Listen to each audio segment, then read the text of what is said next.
Lions. Let's go.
All right. Hey, good morning, everybody. It is the Rise and Grind Morning Show, Thursday morning, March 7th, 2024, and the free agency frenzy is upon us. The clock is now another day forward. We're almost there. And, you know, in the words of a 1910 fruit gum company, I'm just going to have to say it, man. It's like goody gumdrops when we're getting close to free agency. So let's do it. Derek, good morning. How you doing? Good morning, man. Everybody get up. That's what Tina Marie said back in the day, man. Get up, good morning. Let's get this Thursday started, man. A lot of stuff to talk about. Free agency is upon us, and we re-signing players, man. So let's get this thing going. We're re-signing players. We have players that were, being talked about being re-signed, and there's a whole host of players last night while I was on live that were released, and we're going to talk about the fits. And as we continue to get through free agency, there's one narrative that will always stay the same. And that's fluidity. The NFL is constantly moving. There's pieces. It's like a chessboard. There's pieces moving all over the place. Takes are going to change. Ideas are going to change. Fits are going to change. Franchise tags are going to impact everything. So that's kind of where we're at today. I guess we could start first with, the combine. Quickly, I'll just say this. After the conversation I had last night with Adam, it's clear that the combine changes players' ability to be selected in the first round, second round, third round, whatever round it is. The common narrative surrounding the combine is that it's the big pajama party. It's a giant waste of time, that players don't need to do it. Mm-hmm. But for the players on the fringe, some of these second round tweeners, even third round jumpers that can slide way up the board, it helps them if they have a good combine. On the back end of that, if you have a bad combine, your measurables come back, a little bit less than desirable, it can hurt you. So I know, Derek, you didn't spend a ton of time with the combine, but a guy like Braden Fisk, who has all of the intangibles in the world, all of the skill in the world, completely blew out the combine, but came up short in the arms, could potentially be available for the Lions at 29. Is that somebody you'd be willing to take a risk on, knowing that he meets every threshold to be a very dominant defensive end or a very productive defensive tackle? You know what, man? So when it comes to the combine, and I guess since you were there and, that's kind of what you do, is you see players that might be overvalued after the combine. So the question that I have is, because of his measurables, what do you think, really? Because the combine, man, I think what I think it's for? I think it's for, like you said, it is for those guys on the fringe that can up their stock. I think you can hurt your stock too, but I think it's more of an up thing. We saw Trayvon Walker go from this guy wasn't even a top 10 pick. Yeah, I guess he had an outstanding combine a couple years ago, shoots up the draft board. All of a sudden it's top 10. And then April comes around and Hutch even said he got a call a couple weeks before the draft, was like, yeah, they're not taking you at number 1 anymore, meaning Jacksonville. So I guess the question to you would be, what do you think? Because that's not really my forte, man.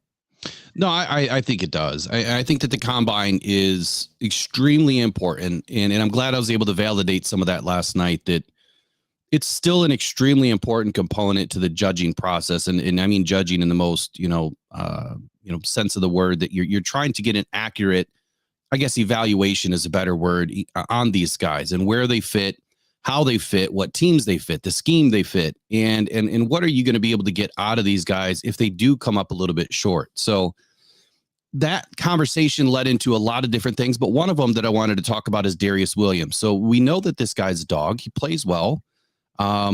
Recently released. You can probably get him on a fairly inexpensive contract when you compare it to the likes of Jalen Johnson. And of course, he's not in that realm, but 5'9". Can definitely play the position as a slot corner and has been moved to the outside. But is his wingspan long enough? That's the question. And that's the answer that I don't have yet. But that's where we see that maybe he didn't have the best combine measure, his measurables, but he's played very well in the NFL. So I think that there's that caveat component to this that it doesn't mean everything. So Darius Williams, is that somebody that, you think could be a good fit coming into this team for depth? Because right now I think that he would be potentially a starter, but I think that we still need depth. We don't have anybody. I mean, we have Cam Sutton and Gilmore and Emmanuel Mosley that might be back by week 4 or 5. So we don't have anybody in the DB room. We got to find bodies. Okay, so before we go to that, Will, looks like that the Lions have tendered Brock Wright a RFA, which is I don't know, restricted free agent tender. Yeah. So they did that. Darius. So my thing is 5'9", right? And I didn't really watch this guy, so I know, like I was telling you before we got on air, about he was an inside corner, but he played outside from week 6 is what I hear. I'll put it like this. We need all the help we can get because we still don't have a number 2. And that's what we need. Right now, as you said it the best, we don't know what's going on with E-Man, when he's going to be able to be back. Is he going to be week 5 or before? Are the Lions going to be even more protective of him? Because we know how they are, man, when people are coming back from injuries, very protective, man. They take all the time in the world, which is good because they're looking out for the player like they usually do. So I got to do some more research on him, but we still need a number 2. And I don't know if that's going to be a L'Jarius Sneed or one of the many Buffalo Bills that were cut yesterday or someone else. I mean, because it is a cornerback plethora out there, Will, of free agents that were cut. And I don't know what they're going to do. But as far as Darius, I mean, any help we could get, man. 5'9" concerns me a little bit. I don't know how tall Asante Samuel was. But unless you got to have some dog in you if you're going to be 5'9", bro. So I don't know. I really have to do some research on them. I'm just saying. They say the little dogs, man. You know how it is with the little dogs. You know what I'm saying? So we got to see how much dog he has in him. But I don't know. I got to do some research on Darius. All right. So shout out to Braylon Dennis for the $5 super chat. He says the Bills are cleaning house. How about Jordan Poyer? Good safety. Has some injury history. Perfect Brad Holmes guy. So Jordan Poyer's on the list this morning with the Buffalo Bills cuts last night that happened. I don't know, 6, 7, 8 o'clock at night, whatever it was. So they released Jordan Poyer, safety Saron Neal, cornerback Tre'Davious White, and then a wide receiver, kick returner Deontay Hardy. So Derek, you were the first to see this information and pass it along to me last night. Any of these players excite you right now? Excited is such a strong word, Will. I don't get excited a lot, man. Not many things can make me excited. Jordan Poyer, the dude will be 33 years old. Shout out to Braylon as usual. So I'm going to say no, because you're talking about 33. He would be a great leader. I mean, he's pretty good in Buffalo, man, but I think I'm going to have to pass on him whether or not CJ Gardner-Johnson comes back, because I feel like, and I know this is a kind of a spicy subject, Will, but I feel like I would go Quandre Diggs before I went Jordan Poyer, because I need those 2 years. And CJ Gardner-Johnson is in his 20s. If we're going to do 30s, I'm going to bring back Diggs before Poyer because of the age. And I'm not a big guy on, unless you're 36 years old and you're supposed to be helping the pass rush, then I have a problem. But if you are producing and you're over 30, that's such a bad thing. So the production, I'm looking for more than the age. But I'm sorry, though, Jordan Poyer being 33 when the season starts for me is just a little too steep with the other players that's out there. So I'm going to pass. As far as Tre'Davious White, that's who I'm telling you, Brad Holmes. Hey, you're injured. Let me bring you up. How long is it going to take, man? Can you come here? Okay, we'll get you a wheelchair. We'll help you recover. Y'all, you can be in week 5. Don't worry about it. We got Kendall Fuller out there in the meantime. Jerry Jacobs is probably no longer with the team. So we'll bring on I think we got rid of Khalil Dorsey, but Brad Holmes can get it done. If you're injured, bro, he on the phone. So Tre'Davious White, I wonder if Brad was saying, hey, if I would have known this yesterday, would we have re-signed Emmanuel Mosley. So as far as the Bills are concerned, I would say no. Maybe Tre'Davious if Brad wants to go that way, but we'll see. So I'm gonna shoot a shot at Brad Holmes here. Wait a minute, Will. Wait a minute. No. I have to. Just because here's what I see. And before I go into this, y'all have to remember, like, I mean, I'm as super fan can get, you know, I mean, I've been here for it all. 22, now 23 years of season tickets. You know, it's look, I'm in it to win it. Okay. So you have to separate the fandom from the realistic side when we do this type of talk. Oh boy. Brad Holmes, take a page out of the Buffalo Bills story here. Why are they able to cut players that are injured? Why are they able to move on from players that are injured? Why can Coach Sean McDermott, you know, make sure that this doesn't impact his team this year? And they move on from a guy like Tre'Davious White. Whereas Brad Holmes welcomes these guys in, and it's always been a consistent issue in Detroit. I mean, prior to Brad Holmes, we had this problem that we were drafting guys that were injured because they were low risk, high reward, low money, you know, you could get them on the cheap. And the Lions always had issues with money. We don't have issues with money anymore. So we keep trying to stuff the piggy bank instead of, you know, rolling good, high quality players out onto the field ready to go. And I understand it. You could take Jalen Johnson. Let's say he's available and you could put him on the field in week 1. He could go down with an ACL. That happens, right? Those things you can't foresee. But bringing in guys that had back-to-back ACLs, I still haven't seen the contract. I've heard rumors that it was a vet minimum deal, which would be close to $1 million. Those have to be just rumors because I haven't seen one thing reported on his contract yet. So, and even if it is vet minimum, okay, so now you paid the guy, what, $7 million for 2 seasons? 2 seasons that he may not even play. Why is he on the team? So look, it's not a shot at Emmanuel Mosley. I wish him nothing but the best to get back to health.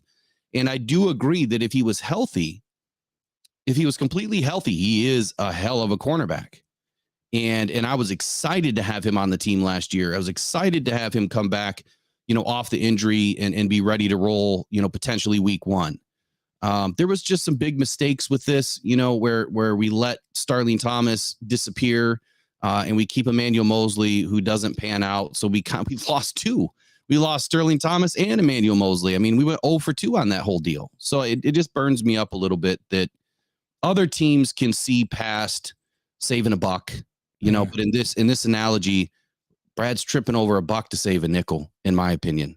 I think that's what's happening. You're not tripping over a nickel. You're not tripping over a nickel to save a buck. You're tripping over a buck to save a nickel here. So I think that he needs to look in the mirror and say, okay, like we are there.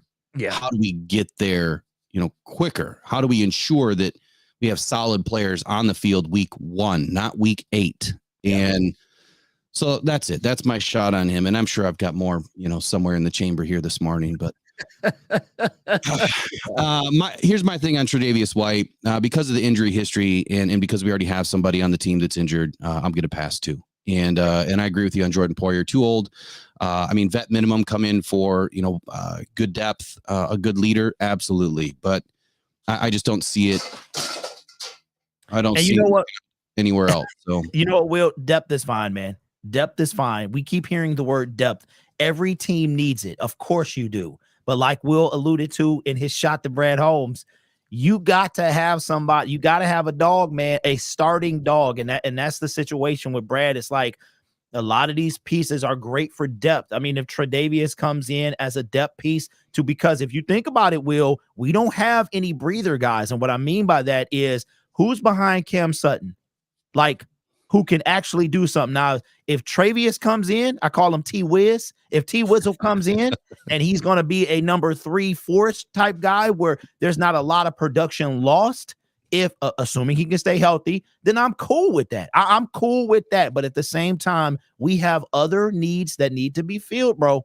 And those are the ones we need to be kind of focusing on. Because like you said, Will, we're right there, man. We were right there. We were 30 minutes away from at least accomplishing something we've never done. So I'm like, okay, Brad, I feel you, man. So a depth piece, that's all great and well. Every team needs it, but we got to get some guys out there from the first whistle. And that's a great point here by you and by Jared Semmelbauer, who also says, where did it go? He said something to the point where you've got to have a starter to have depth. If we don't have starters yet, and those are going to probably come next week. You know, you might get one or two here in the draft. You've got to fulfill the roster from, you know, the outside in, but Brad does it backwards, and it works for him because he does the inside out. He does the depth and then adds his key pieces, which I can't disagree with. But I'd say in the condition or the state that the team is in right now, I would be on the fence and saying that we got to find that starter. There you go. Yep. So, all right, let me shout out to the chat because we've got some faithful up in here. And no, that is not a shot to the 49ers. We've got our own faithful on Rock Down Syndicate. Man Bear Pig, first one in this morning. Jared Semmelbauer, Ravers Kicks, King SJ by way of Toronto, David Fry, D. Wooten. Of course, Lion Syndicate is in the house. Braylon Dennis, Peter Van Larhoven, and Donovan Amos. I don't think I missed anybody. Oh, Cake Man just slid in this morning. Good morning, everybody. Welcome to Rock Down Syndicate's Rise and Grind morning show. So far, we've talked a little bit about cornerback. Buffalo Bills release a slew of players. So far, we don't see any fits for the Lions. Let me see what we have up next here.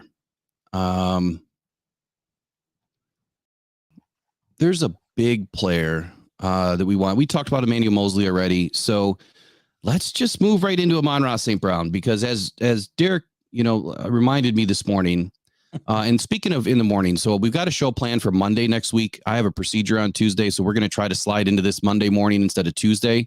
It's already scheduled so that you guys can click your notification and make sure that you get it.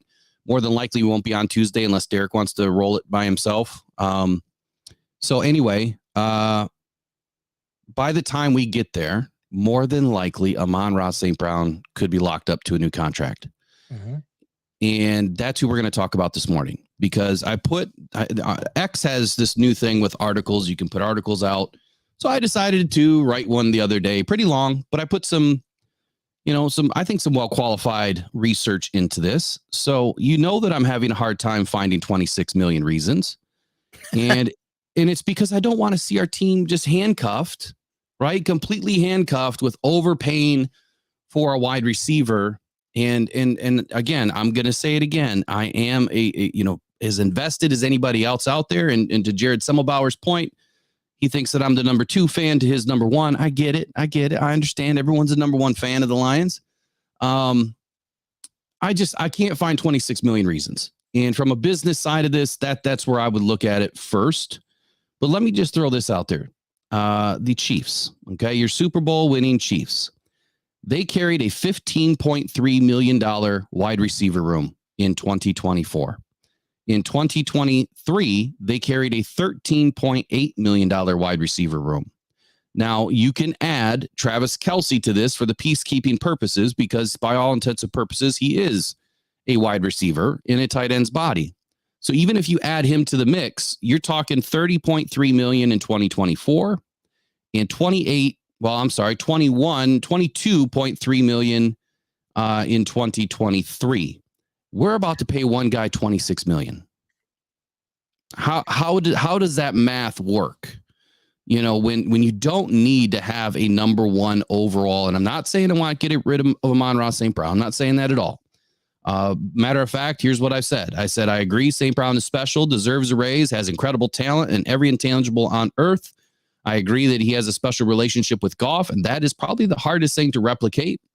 And this team needs to stay together to make it back to the NFC title game and this time win. I also agree that, I agree St. Brown is a fan favorite, has amazing character, grit, work ethic, tenacity, and consistency. He has earned a bigger paycheck, undoubtedly. That's how I feel about St. Brown. But when I look at this bigger problem of paying him $26 million, potentially more, and we're seeing Super Bowl teams win without a true number 1. There has not been a Super Bowl winner on the top 20 paid wide receivers right now, other than the Rams had 2, and that's because they plucked Odell Beckham and they paid Cooper Kupp. Those are the only 2 that have won a Super Bowl as, a top 20 paid wide receiver. The point that I'm trying to drive home is you don't need to have a top wide receiver to win a Super Bowl. You just have to have a couple of complementary pieces that can get it done. Why not take 2 receivers in this draft and kick this down till next year? So, Derek, I'll turn it over to you. How do you feel about this potential contract? And based on, the information that I'm giving you, does it even make any sense to what I'm saying? Well, of course, Will, it makes because the numbers make sense, bro. They make sense. But here's my retort to that. This man has earned it. He's earned it. And Brad Holmes is, my thing is this, Will. You use the Kansas City Chiefs. And I think that's unfair because you have Patrick Mahomes, bro. So this guy can literally will, and don't forget about, it's like Jared Goff. And you have the Kelsey. So you have those two, right? And yes, we talked about it the other day about would St. Brown be the same guy without Jared Goff? It was a great conversation piece about that. So I agree, things could be different for St. Brown had he had another quarterback. But here's my thing, bro, is any good team to stay good is going to have to pay someone. And I understand what you're saying about not a number 1 wide receiver, but at the same time, man, I feel like if you play good, they pay good, right? And you have to, I think that St. Brown, and it's up to Brad to make this work. It's up to him. The salary cap goes up every year. It's up to him to make it work. Now, I will say this.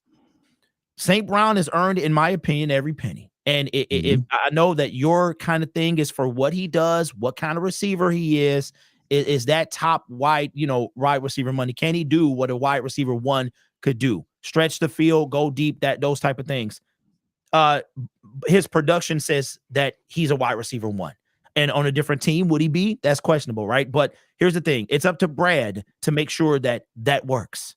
He has to make that work, and we're going to see if he can do that, Will. Trust me, man. I got my knife and fork out, and I'm ready to saute him. I'm telling you, man, if he doesn't do this, if he does this wrong, I'm coming at him. And one of the things would be St. Brown, but then the defense stays where it is. Now we have a problem. So I'm with you in the sense of don't handicap the team, Brad. And right now, Will, he hasn't done so yet. So we talk about trusting the process. I'm going to trust that Brad Holmes can get this guy his money and not cripple the team at the same time. But as far as St. Brown is concerned, I think he's earned every penny. In the words of Derek, he better get a pass rush, because if he doesn't, and you overpay St. Brown, and I use the word overpay because it's just a big number. I think he's worth it. I think that he's earned it. Maybe worth is a strong word, because a lot of these contracts, they don't really pay you what the big number says. Yeah. They'll be backloaded. It's not going to hurt the salary cap this year. Of course it'll make a dent in it, but the way that they do these contracts, maybe he gets 10 million this year, but and maybe 15 million next year, but the rest of it's going to be highly backloaded without any guaranteed money, probably in the last, 2 or 3 years, depending on how long they go with the guy. But if he does pay St. Brown $26 million, he better get a pass rush. He better solidify the number 1 cornerback, because we are not going to win with just St. Brown. We're not. That's fact. You can't. We just did it. And we fell asleep in the last 30 minutes of the NFC title game because the defense couldn't do anything. So we went from the highest of highs in the first 30 minutes. I mean, I was the biggest a-hole in that stadium probably. So then I'm like, oh God, here we go. Here it comes. Well, listen, that's not even possible. Not the people I dealt with. You could not have been the biggest. No bang, bang, no way. Yeah. All right. Let me get to a couple of questions or statements and see what people are saying here. So Jared Summelbauer says, it's frustrating watching Brad Holmes work, but he hasn't failed us yet. But man, is it frustrating as a Lion fan to figure out Brad? I agree there, which is a good thing. Hopefully the other GMs have the same problem. And I would say that they do. I think that everybody has the problem of trying to figure Brad Holmes out. And I can say that I've probably only figured out about 1% of this man. And even though I brought some things to light over the last couple of weeks of, all of the free agents that have come in have been players that he has spoken to in the past. And I think that means something. I think that this free agency, may be a little different. Maybe we're going to see some players that he hasn't spoken with. But according to Brad Holmes, you got to know these guys. So I don't know why he would, run away from his plan. But I just like to see some of these players, become a Detroit Lion because I think they can help us. Lion King says KC has a great quarterback that makes lesser talent better. We have a lower tier quarterback in Jared Goff. So my argument here, Lion King, would be this. They're two different quarterbacks. You have a Jared Goff who is a pure pocket passer, and I will tell you that pocket passing is now coming back. The dual threat will always kind of be there from the ability of the quarterbacks that are entering the league. But if you really dissect Caleb Williams and Jaden Daniels, they're pocket passers. They spin the ball, and they spin the ball well. So these two guys, even though they can run and they can move with their legs, they're going to be utilized as pass-heavy quarterbacks first.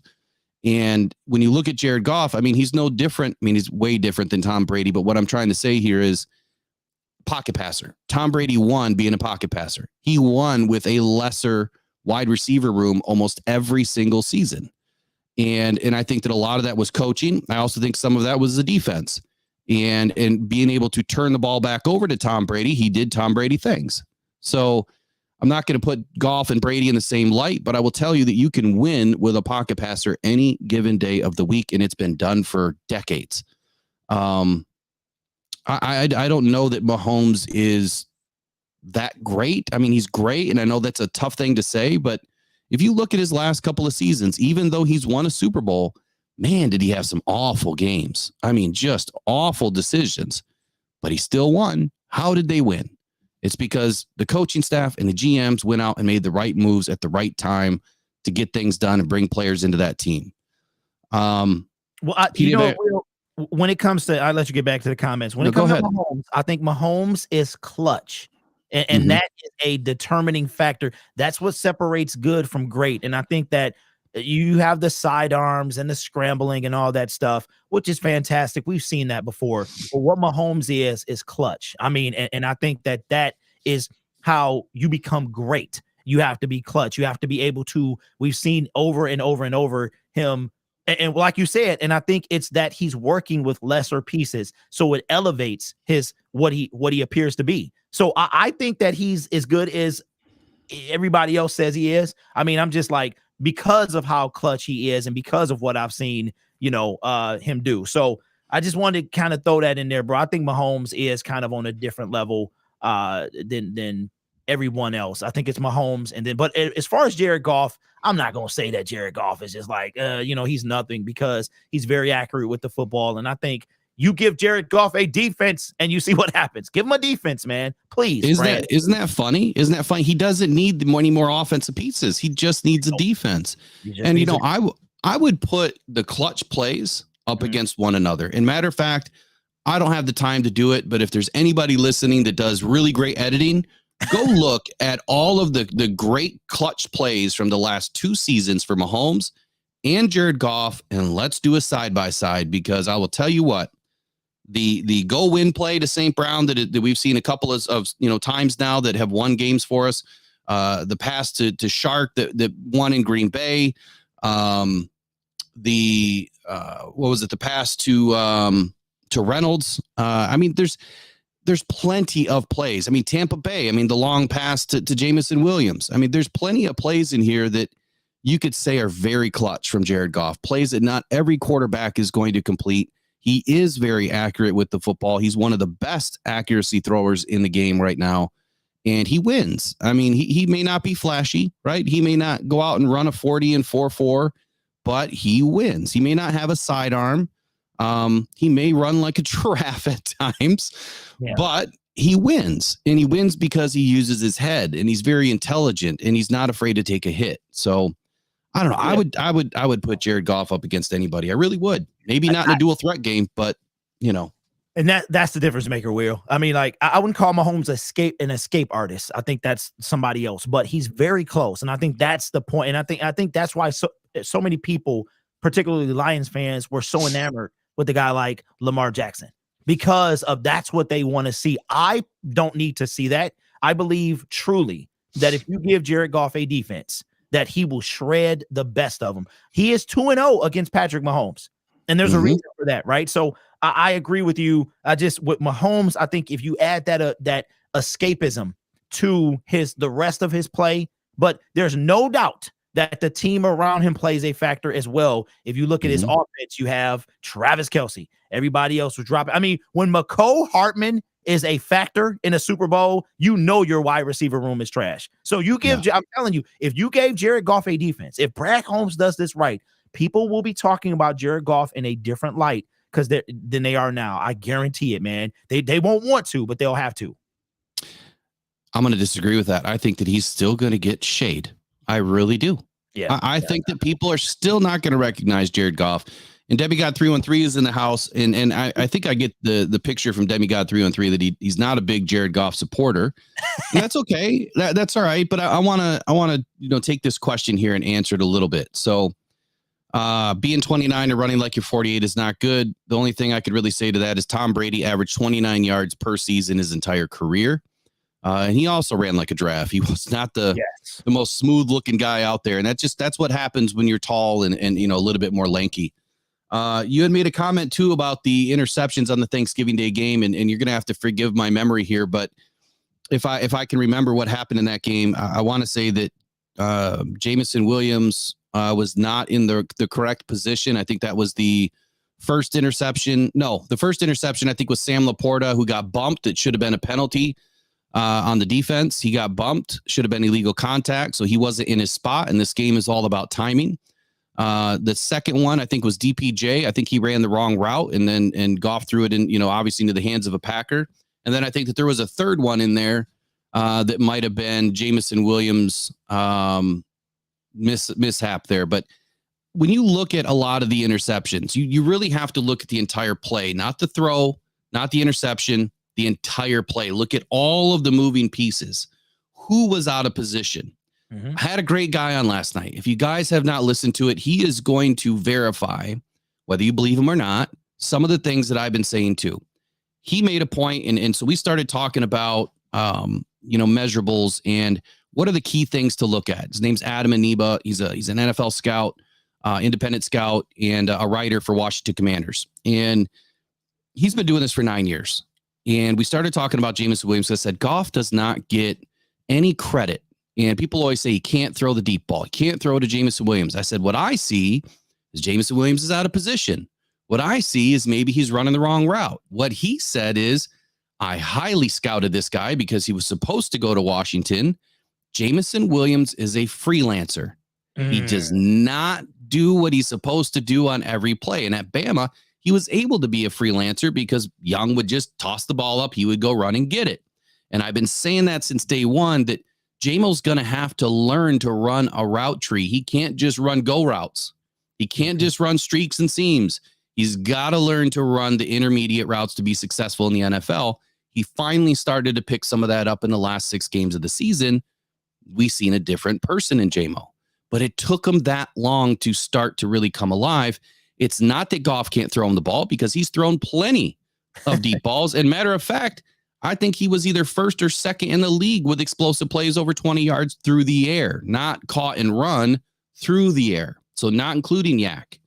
So that's where I would, kindly try to disagree with some people out there that Jared Goff's not the problem here. You need chemistry, and there's hasn't been a whole lot of chemistry between Jamo and Goff until the last 6 games of the season. Anything you want to comment on that, Derek? No, man. I mean, first of all, that's crazy because I forgot that Jamo was hurt. He failed. That's why he failed. They had him at like the first wide receiver off the board. And I think you're right. I think when Jamo came in, he couldn't get his footing the year 1, year 2.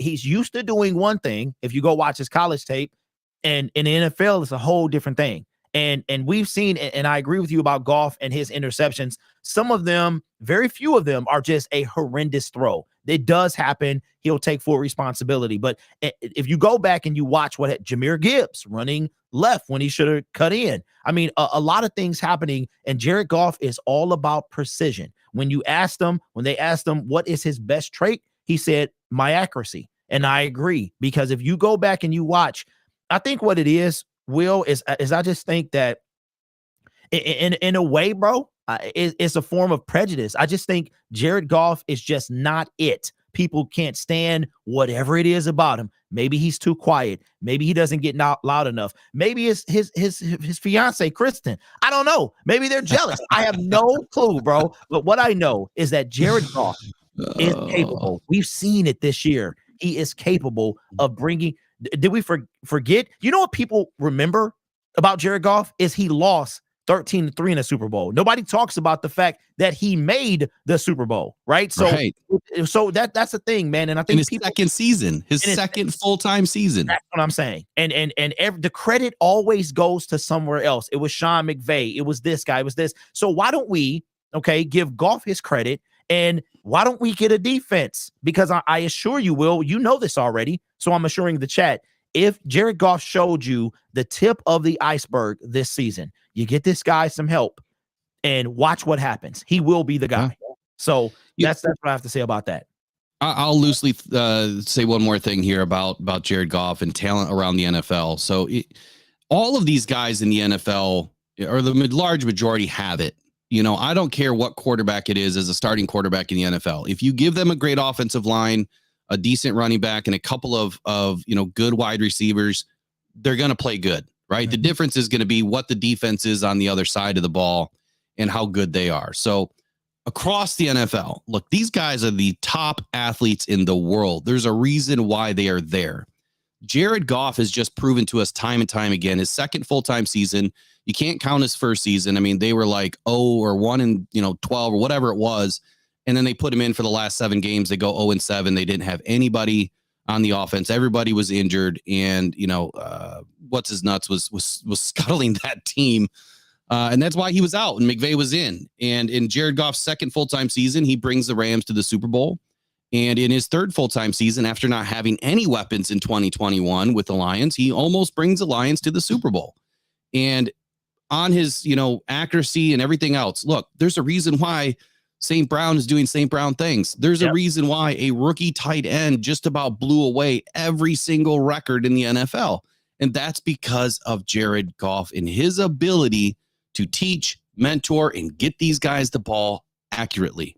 Yes. Laporta, you don't know that Laporta would have had that season on any other team. You don't know that St. Brown would have been the same St. Brown on any other team.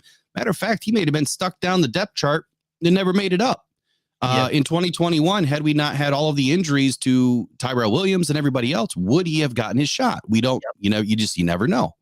So I think that the common denominator here is Goff. Yeah. These guys are playing well because Goff is playing well, and we'll end it with that unless you have anything else you want to say. No, I was just going to say, back in I think it was 2000, there was a guy by the name of Trent Dilfer who won a Super Bowl with the Baltimore Ravens. Now, I'm going to tell you, you put Jared Goff, and this is the last thing I'll say, you put Jared Goff on this year's Baltimore Raven defense, and they might be Super Bowl champions. Okay? That is what you got. And Lamar wins MVP. Anyway, don't get me started on that guy. But Goff, man, you put that dude, what was it about that 2000 team? The Ravens have always been known for what, Will? Their defense. Defense. Yep. You give the Detroit Lions, a.k.a. Jared Goff, a defense. He didn't lose us the game against the 49ers. He did everything he could, even goofed up a little bit, and still did everything he could. It was the defense. So I'm tired of this whole narrative surrounding Jared Goff. I don't know what he needs to do. I tell you what, with the stuff going on with Russell Wilson right now, I'm sure there are at least 10 teams in the National Football League that would take this dude in a minute. As a matter of fact, we'll bring up the Washington Commanders. Every single year, from what I've been told, they call about Jared Goff every single year. Maybe not this year because of where they're picking, but leading up to this year, every year the Washington Commanders are calling about Jared Goff. There's a reason for that. That's all I'll say. And that's why I throw those, funny things out there when I say, man, does Brad Holmes pull the crazy out and trade Jared Goff for another 2 first-round picks and a 3rd-round pick, but reverse, the trade this time? It's a business, right? And when I put that stuff out there, it's to spark your mind and to get you thinking about, the possibilities in the NFL are endless, and you can't put it past a great GM and a solid team, of managers and everybody behind the curtain. Look, if there's an opportunity to get multiple 1st-round picks, and not pay a guy $50 million, you have to think that there's a slim, possibility there. I'm not saying it's going to happen, but you always have to think that there's a possibility there that they could extend him and they could still trade him in a year or two if he's still playing at the clip that he's playing. And they decide to do a reset, dare I say Hendon Hooker. And I'm not going to go deep into that one because everyone thinks Hendon Hooker can come in and start right now. And that's just not the case. If you've seen me, you think you've seen me upset? Let Brad Holmes do that. Let him trade away Jared Goff for anything. I'm dead serious. We are right there. Right there, Brad. This is the time, bro. The offense is stacked. We get one more piece. We feel, we get them guards good. We get the guards good. See what we doing there. Get that settled because we need that O-line for anything to work. But we get that one piece. Give us one more receiver. It's over. We top three, right? Get that defense, bro. We are out of time. Defense, man. So he does that if he wants to, bro. I'm gonna be right at Allen Park, right at the gate. That's all I'm saying. That's all I'm saying. Bro. Let's switch to defense here. Who's hot on your mind this morning after all of these cuts and kind of, the franchise tag changed a little bit? I've been reporting the last couple of weeks, since mid-February that I said that Snead was going to get tagged over Jones and it happened. And then the tag and trade option was released by the Chiefs for Snead to go out and seek. And then Jeremy Fowler reported at the combine that the Lions are the hottest team right now, talking high top tier free agent corner and linked to Snead. And likely a deal has been done, while at the combine to find a, suitable trade partner. We haven't heard any rumbling still, but it's going to take until, probably next week before we know what's going to happen. Be that as it may, my number one guy right now for the Lions in the cornerback room, who was my number 3, had Jalen Johnson and Snead been tagged and nothing happened, Kendall Fuller.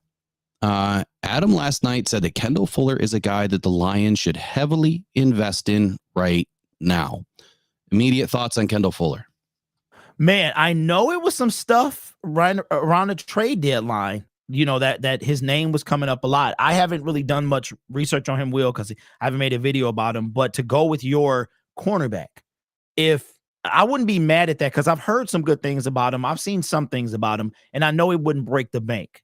And it would also upgrade the position because me, Will, that is, to me, Brad went hard in the paint last year. He can go he need to get some stuff done, but not go as hard as the pass rush. So I'm going to let you get your Kendall Fuller thing in, and then I'll do my pass rush thing.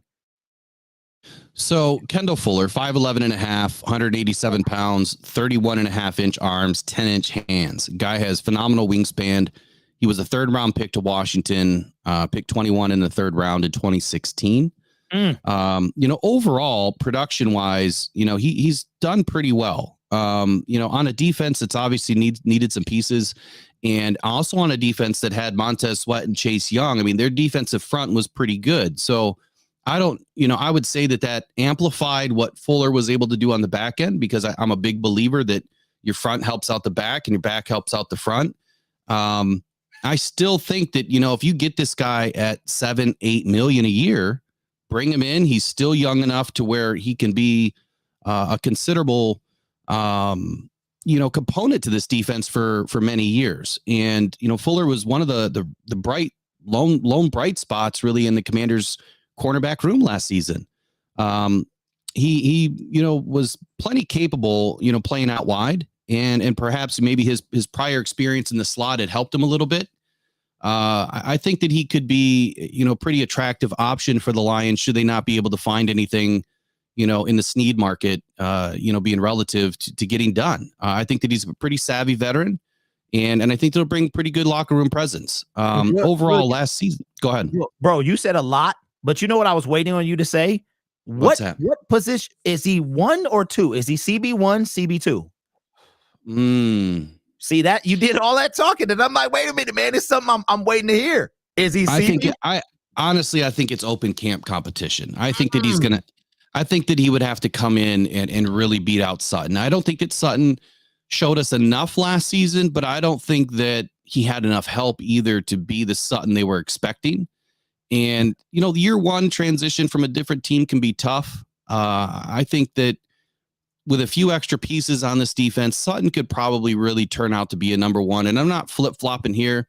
No, I think Sutton had a pretty tragic year just because, he didn't have all the pieces either. So I think that it would be a good camp competition between, him and Sutton and whoever comes in. The biggest thing here is his coverage grade without any pressure, no pressure being applied. His coverage grade was an 87.4. In throws under 3 seconds was an 85.2. And he had a forced incompletion rate of 9.4%. Where he drops off a little bit is in single coverage, 68.6. But he played better than anybody we've had on the Detroit Lions last season, other than, Cam Sutton had a terrible passer rating for being a number one. Yeah. I think that the Lions need to upgrade, and I think that they need to pair him up with Awuzie or Awuzie, however you want to pronounce his last name. He was one of the first guys that I threw out a couple of weeks ago, but you could probably grab both of these guys for less than $16 million a year. And now you're talking about a DB room that has 3 guys that could be number ones, and where do they fit? And you just battle it out. If one guy goes down, you've got another guy to fill in. You're talking, massive depth. You still have Emmanuel Mosley. What is he going to do?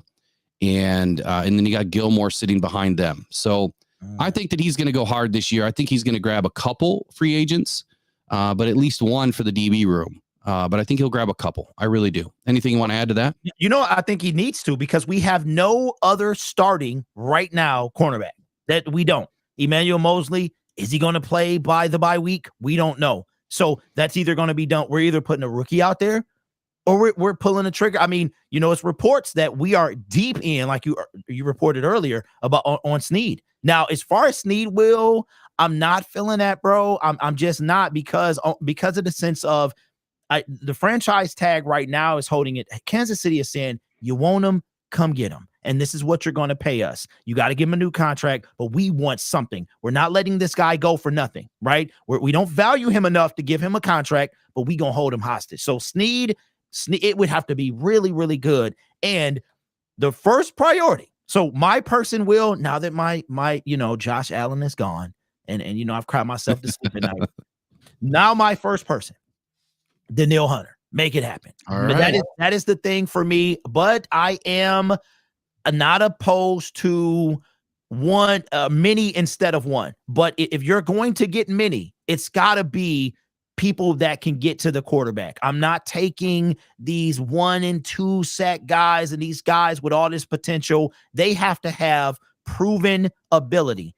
It has to be something on paper saying, hey, watch us, we get to the quarterback. That's what I need to see, man. So number 1, Danielle Hunter, but I still think we need 2s, Will, because again, our depth, you said it, man, the other show on Tuesday's show, that the holes on this team are a lot more than from the surface, it looks like. Our defensive line is scarce, bro. It is scarce. And Brad has a lot to do to this offseason. So there's a way he can open up some cap space, but he's got to get moving. So I'll talk about that later in one of my videos. But yeah, man, for me, it's Danielle Hunter. But either way, we'll get the pass. If Mac is cut, bring him in. It doesn't matter. Just get to the pass rush.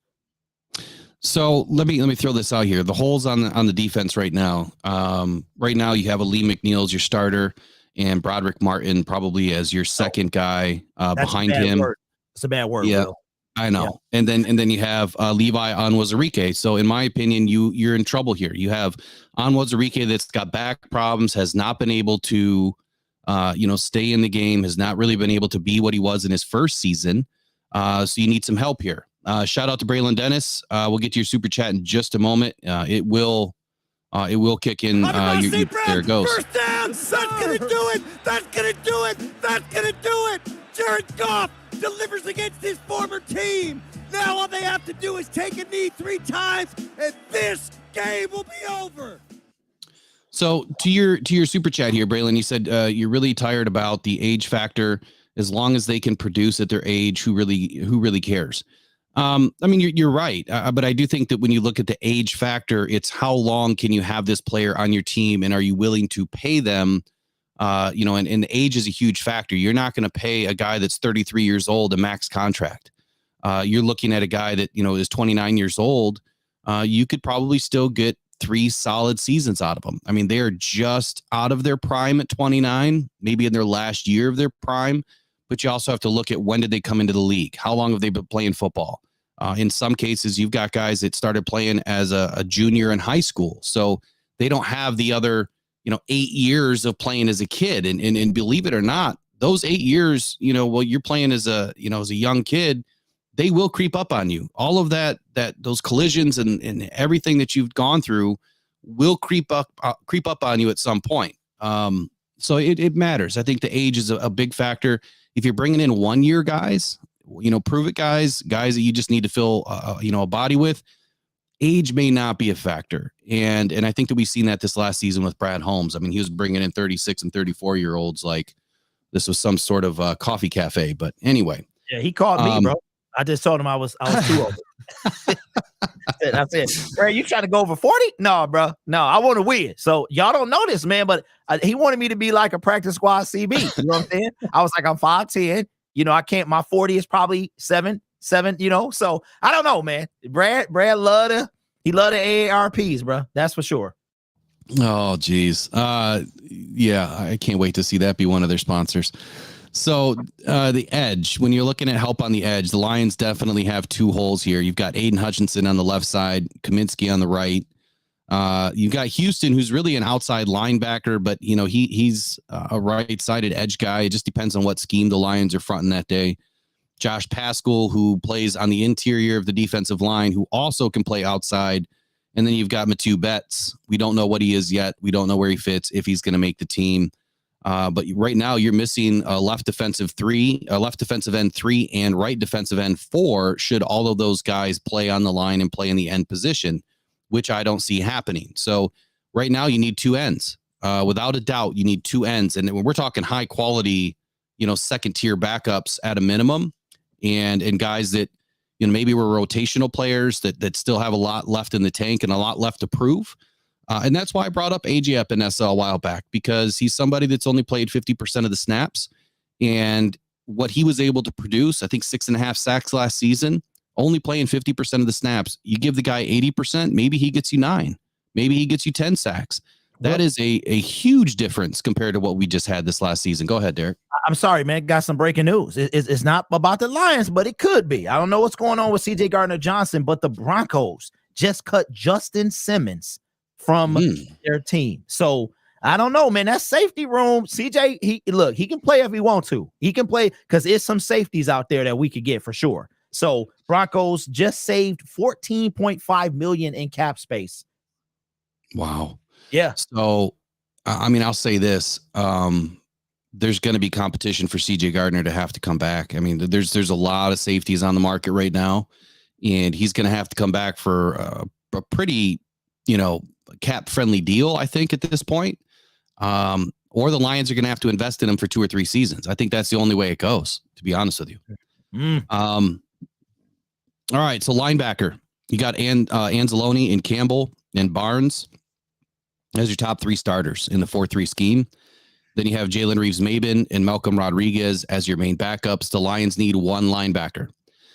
Now, in 2023, they had 6. So right now you have 5. I think that, they find one in free agency and potentially they find one in the draft. And, it could be an undrafted guy. I think letting Nowatzki go last season was a big mistake. Cornerback, this is where the Lions are hurting the most. You've got, Sutton as your number 1. You've got Gilmore as left cornerback number 1 right now. That's it. And then you got Branch, who can play, up in the slot as a corner, as a nickel safety, whatever you want to call him. He could potentially play corner, but I don't think that the Lions are going to do that. I think they're really comfortable with where he played last season. And right now he is CJ Gardner-Johnson on this team. He is the guy that's in that number 1 position with Ife and Melifonwu. Or Ifeatu Melifonwu and Kirby Joseph. So you've got 3 safeties, starting safeties. I think that if the Lions bring in another safety, it's either they're bringing CJ back or they're potentially going to find somebody in the draft that they can bring up. So cornerback is our lightest area on the defense. And then I think it's, depending on which way you go, defensive end or defensive tackle. I say Brad Holmes is probably looking at those 3 defensive tackles right now and saying, yeah, I think I'm pretty good. I need 2 more, but maybe I don't need a high draft pick. Maybe I don't need, a high free agent, but we'll see what happens in short order. My second guy that I think that the Lions really need to add, and I've spoken about him a lot, is AJ Epinesa. So for that reason, I'm going to move on to Bryce Huff. Yep. Intriguing aspect. I think that he's an immediate upgrade. He's not too old. When you look at what he did last season, 10 sacks. Yep. 10 sacks. I mean, that's an incredible amount of production that the Lions could utilize. And dare I say, if they add a Huff and an Epinesa, man, this team would be dangerous for a long time. Don't forget about the sprinkle of Van Ginkel, man. You got to put the sprinkle. If you go with them two, Will, you got to sprinkle some Van Ginkel, because I told you off air that Tim Twentyman, spoiler alert for my video later, Tim Twentyman put Andrew Van Ginkel on the list. I'm telling you, man, because he knows Brad better than I do, and Van Ginkel fits the mold. He's an Alex Anzalone clone. He really is. So you got to sprinkle, but I'm with you, bro. Bryce Huff, I wouldn't sleep on him for sure. I will tell you this, though. Tim Twentyman, believe it or not, does not get a lot right. He is being as close to the Lions as he is. I mean, just go check his stats. He does not get a ton right. He's a hell of a content producer. He does an excellent job with what he does for the Lions. But here's what I'll say. I don't think that he's going to release what he really knows. I think that he knows a lot more than what he's putting out there. Let's just leave it at that, right? Yeah. Otherwise, he would be there. They'd be like, Tim, you giving out way too much info, bro. Yeah. So, I mean, I respect him a hell of a lot. I think he does a great job. But Bryce Huff, man, let's talk about this dude for a moment. So he was a 7th round draft projection. I'm not sure. I think he was undrafted, right? He was undrafted in. I believe he was, because when I looked at it, I believe he was. Yeah. And so, they do, Will. What's that? They fit the mold, the Brad Holmes mold. Yes, they do. Yeah. And so, that's why I don't ever put it, out of my mind that Brad Holmes is going to find somebody, at the end of this draft that could potentially make an impact. But look, man, I'm really high up on adding a guy like a Bryce Huff and AJ Epinesa. I know I've spoken about it, to death, but you add those two guys as opposed to a Danielle Hunter. What you get is the two, high quality rotational players, both of whom could play 80% of the snaps if they really wanted to. But it's just my theory that if one goes down, that you've got another one that could be, somebody that could fill in the gaps for both of them. Mm-hmm. I would love to see Danielle Hunter on this team. I mean, I think that he's a very big impact player. The only question that I'm going to have, and I don't know this about Danielle Hunter, is how would he affect the locker room, being, one of the highest paid guys, competing with Aiden Hutchinson? Are they going to infect this locker room with somebody that is definitely better than Aiden Hutchinson right now? And that's just my personal opinion. Mm-hmm. I mean, he's definitely playing like it. Would they overshadow Aiden Hutchinson with a top dog like that? I don't see Dan Campbell doing that, because I think that they're worried about the locker room. What do you think? Man, are you kidding? Are you kidding? If they do that, come on, serious? These are grown men. Grown men. I don't know. Okay, listen. There's competition on YouTube. Competition is healthy. If you're getting beat, you're 22, 23 years old, whatever you are, Hutch, 20, and you're letting a 30-year-old man show you up. I'm thinking Hutch gonna be like, nah, bro. Instead of 1 jug of water, I'm bringing 2. You want it, and Danielle's swole too. So I'm like, bro, listen. If Brad Holmes is worried about the life, oh my God, these people. No. Do you want to win? Are you kidding? Come on, man. No, because Jared Goff about to be paid. I know he's the leader, and it's only one of him, but still, man. I mean, that's so. What about this? What about the St. Brown wide receiver room? Will, now you got $20 million. He making way more. And don't forget, Josh Reynolds, is he coming back? So now is Josh going to be like, oh my God, you know what I mean? No, bro, bring it in. I think it's different on the wide receiver side, because Brown is clearly the number 1 wide receiver in that room. I mean, any veteran that they bring in knows that Brown is the leader. What if J-Mo like, yo, that's supposed to be me?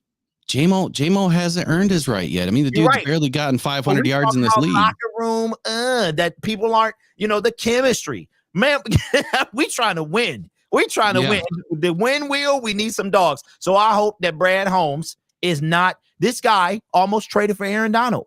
He wanted to trade for Aaron Donald. So, and Deebo Samuel and Jalen Ramsey. So forget all of that. Brad, and that's why I keep saying, Brad Holmes got 5 days to show me who he really is.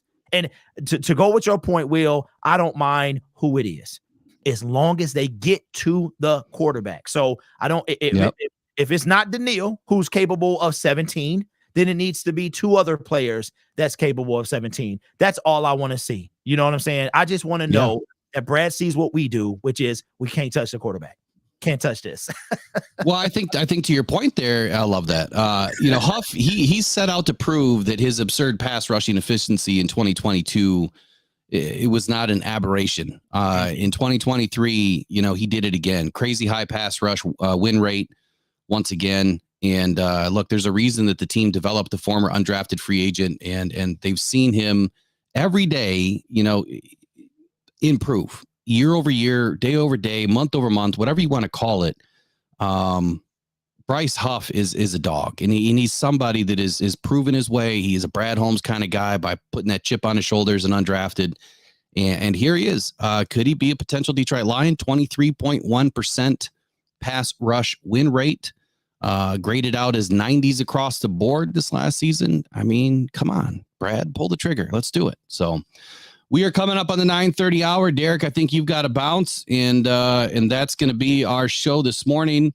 Let me get into a couple of quick chats here real quick. Let's see if there's anything that I'm missing, and if we did, we'll address it throughout videos and other shows we've got coming up. Just make sure you guys pop in, check on at Rock Down Syndicate and subscribe, and that's where we're going to be going April 1st. So before the draft, the show will be there. They won't be here on Rock Down Detroit Lions anymore. It's going to be purely on Rock Down Syndicate. And that's just because that's where it belongs. So, and we're working on a lengthier show as well. When time allows, we're working on that for sure. So we'll have hour 1 and hour 2, hopefully somewhere down the line. So we'll give you more of what you asked for, which is the best morning show that's out there about your Detroit Lions. So thank you guys. Have a great day. All right, y'all. You guys enjoy it. It's a beautiful day outside. Let's go Lions. We'll talk to you all next time. Wait, Will. The next time we see them, it's free agency day. So Monday. We'll have a lot to talk about on Monday. Cuts, people, it's Josh Reynolds. Like, all of our stuff should be done by then, bro. All of our re-signings. So, or a lot of them. So it's going to be a lot. Don't miss Monday's show. Monday, the free agency primer starts at noon, but our show starts at 8:30. So we'll have a lot of information before that show. All right, y'all. Now we're going to officially end it for the morning. That's right. Go Detroit Lions. We'll see you on the next one. Take care. Bye-bye.